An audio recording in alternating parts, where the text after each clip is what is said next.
Voilà. Les violences psychologiques sur un pervers narcissique, partie 3. Voici quelques actes de violence psychologique que vous pourriez observer ou entendre si vous ou un ami ou encore un proche vit avec un pervers narcissique. 7.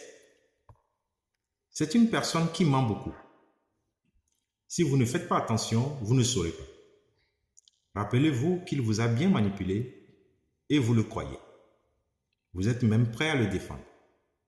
Vous avez baissé vos gardes et vous ne vérifiez plus rien. Prêtez bien attention à partir de maintenant.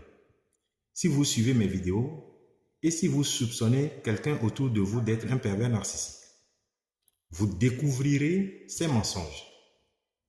Le mensonge est un art chez lui. Ça peut être sur de toutes petites choses, ça peut être sur des choses grandioses. Il vous ment sur sa vie. Il invente des histoires. Il ment sur son entourage.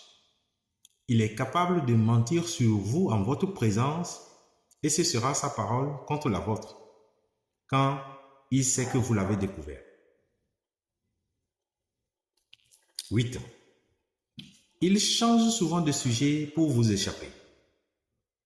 Lorsqu'il sait que vous l'avez surpris dans le feu de l'action et qu'il ne peut pas mentir, il va subtilement vous amener sur un autre sujet qui vous fâche et vous y resterez.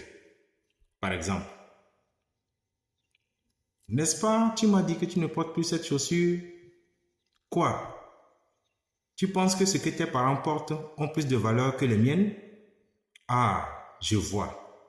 Je comprends pourquoi la dernière fois, ta mère me regardait avec un air moqueur.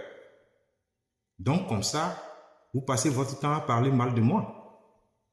Alors, si vous n'êtes pas vigilant, le pervers narcissique va vous détourner de votre question et va reprendre le contrôle des débats, puis vous entraîner dans ce qu'on appelle le labyrinthe. Dès qu'il aborde un sujet, cela va entraîner un autre, puis un autre, ainsi de suite. C'est ça le labyrinthe. Vous allez oublier le sujet principal qui est le fait de l'avoir surpris en flagrant délit en train de porter une chaussure qu'il avait nié bec et ongle qu'il ne portait plus jamais et entrer dans des discussions sans tête ni queue avec vous en un point fini.